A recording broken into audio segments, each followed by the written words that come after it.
মা শ্রীতমা, মা শোনো মা। আরে মা, এই লোকটা এখানে এসে কেন চেঁচাচ্ছে? মা শুনতে পাচ্ছ? লোকটাকে বাইরে ওয়েট করতে বলেছিলাম, ভেতরে চলে এসছে কেন? যত খুশি চেঁচা, আমি উঠবই না, দেখি উনি কি করেন। মা শুনতে পাচ্ছ?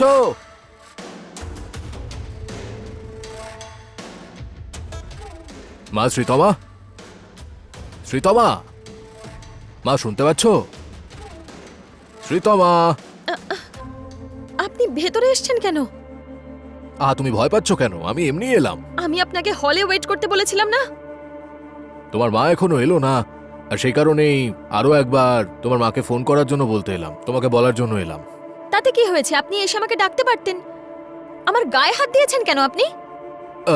আরে আরে দেখো মা, তোমাকে অনেকবার ডেকেছি আমি, কিন্তু তুমি উঠলে না। আগে আপনি এখান থেকে বেরোন। এই বয়সে এইসব অসভ্যতা করা আপনাকে শোভা পায়? আরে না না, দেখো মা, মনে হচ্ছে তোমার কোনো ভুল হচ্ছে মা। আমি তোমাকে ডাকার জন্য এখানে এসেছিলাম।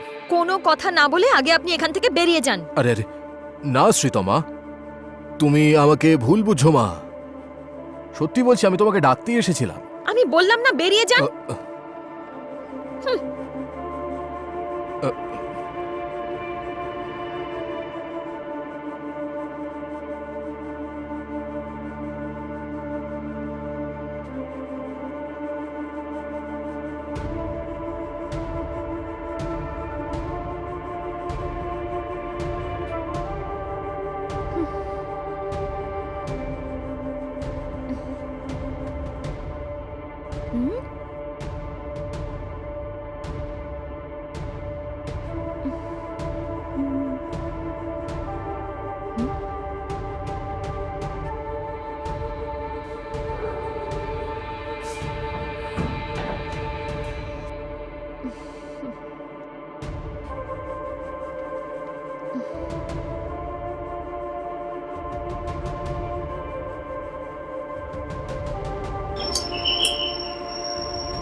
কি হয়েছে?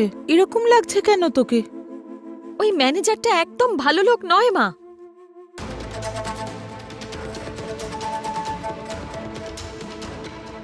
তুই কি সত্যি বলছিস? স্যার এটা তা করেছেন? নয় তো কি, বাজে লোক না হলে কেউ বারবার গায়ে পড়ে আমাদের বাড়িতে চলে আসে? উনি এরকম করলেন? ভালো মানুষ ভেবে বাড়িতে ডাকলাম, আজকাল কাউকে বিশ্বাস করা যায় না।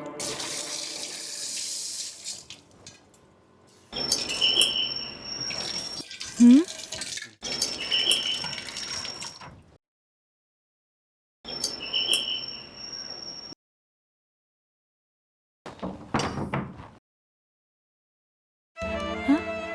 স্যার, এক সপ্তাহ ধরে আপনাকে ফোন করছি, আপনার তো ফোনটা বন্ধ বলছে।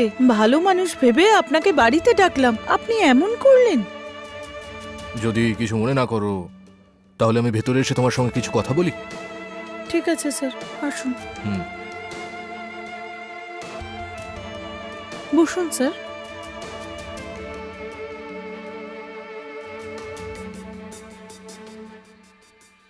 আচ্ছা বলুন তো, ওই দিন কি হয়েছিল?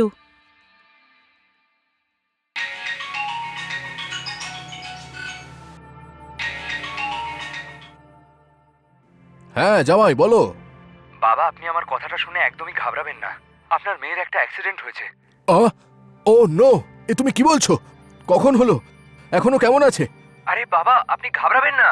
ছোট্ট একটা অ্যাক্সিডেন্ট হয়েছে, আপাতত আমরা হসপিটালেই আছি। এই অ্যাক্সিডেন্টের কথাটা বলার জন্যই আমি আপনাকে ফোন করেছিলাম। ভেতরে ওর ট্রিটমেন্ট চলছে, আমি ওখানে গিয়ে ওকে বলছি একবার আপনার সাথে কথা বলে নিতে। ঠিক আছে বাবা? হ্যাঁ ঠিক আছে ঠিক আছে, আমি রেডি হয়ে আসছি।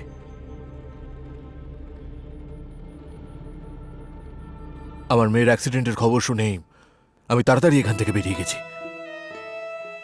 এক সপ্তাহ পর্যন্ত আমি আমার মেয়ের সাথে হসপিটালেই ছিলাম। এখনো শরীরটা একটু ঠিক আছে, তাই আবার এখানে এলাম আমি। আর এসেই এই ব্যাপারে তোমার সাথে কথা বলতে আমি এসেছিলাম। ওই দিন যা কিছু হয়েছে তাতে আমার কোনো দোষ নেই, আর ঠিক সেভাবেই তোমার মেয়েরও কোনো দোষ নেই। আসলে হয়তো অবস্থাটাই ওরকম ছিল ওই দিন। আমি কি এতটা নিচে নামতে পারি? তুমি বলো, তুমি তো আমাকে চেনো। শ্রীতমা, শ্রীতমা, শ্রীতমা, এদিকে আয়। শুনতে পাচ্ছিস না? হ্যাঁ, যাচ্ছি মা। কি হয়েছে? ইনি আবার এসে উপস্থিত হয়েছেন। আপনার কি একটুও লজ্জা শরম নেই? ছি, চুপ কর। এটা বল, ওই দিন কি হয়েছিল? তোমাকে বলেছিলাম তো আমি, আমার ঘরে ঢুকে আমার গায়ে হাত দিয়েছিলেন ইনি। কি রে? ছি, এইভাবে কেন মিথ্যে কথা বলছিস? স্যার কত ভালো মানুষ সেটা আমি জানি। শুধু আমি নই, আমাদের ব্যাংকের সমস্ত এমপ্লয়ি স্যারের ক্যারেক্টার সম্পর্কে খুব ভালো করেই জানেন। সেই দিন তুই ওনার সম্পর্কে যা যা বললি সেটা বিশ্বাস করে আমি ওনাকেও ভুল বুঝলাম। উনি আমাকে সবকিছু বললেন, তারপরেই আমি বুঝলাম ভুলটা কার। সেই দিন যদি উনি তোর সঙ্গে খারাপ কিছু করতেন তাহলে ওনার এত সাহস হতো আবার এখানে আসার? অকারণে তোর কথা শুনে ওনাকে ভুল বুঝলাম। তোর এক্ষুনি ওনার কাছে ক্ষমা চাওয়া উচিত। অসম্ভব মা, তুমি যেভাবে এনার সাথে কথা বলো আর উনি যেভাবে বারবার আমাদের বাড়িতে আসেন সেটা আমার একদম পছন্দ না। সেই জন্য আমি মিথ্যে বলেছিলাম। এ কি বলছিস তুই? তোর মাথা খারাপ হয়ে যায়নি তো? তোকে অতিরিক্ত আদর দিয়েছি সেটাই আমার ভুল। তুই ভাবলি আমি তোর কথা শুনবো তাই স্যারের সম্পর্কে আমাকে আজে বাজে কথা বললি। উনি আমাকে কতটা সম্মান করে তুই জানিস? তোর জন্যই আমার মান সম্মান গেল। এনার এখানে আসা আমার পছন্দ নয় মা। আমার কথা শোনো ম্যাডাম, শ্রীতমাকে তুমি বকো না। ও ছোট মেয়ে, তাই ভুল করে ফেলেছে। আমার ব্যাপারে বা আমার চরিত্রের ব্যাপারে আমার আশেপাশের লোকজন জানে। ঠিক সেভাবেই একদিন না একদিন শ্রীতমাও আমার আর আমার চরিত্র সম্পর্কে জেনে যাবে, সেই ভরসা আছে আমার। আচ্ছা, এবার আমি আসছি ম্যাডাম। স্যার, এসব কি? আপনি কেন যাবেন? না ম্যাডাম, আমার জন্য তোমার পরিবারে কোনো সমস্যা হওয়াটা ঠিক নয়।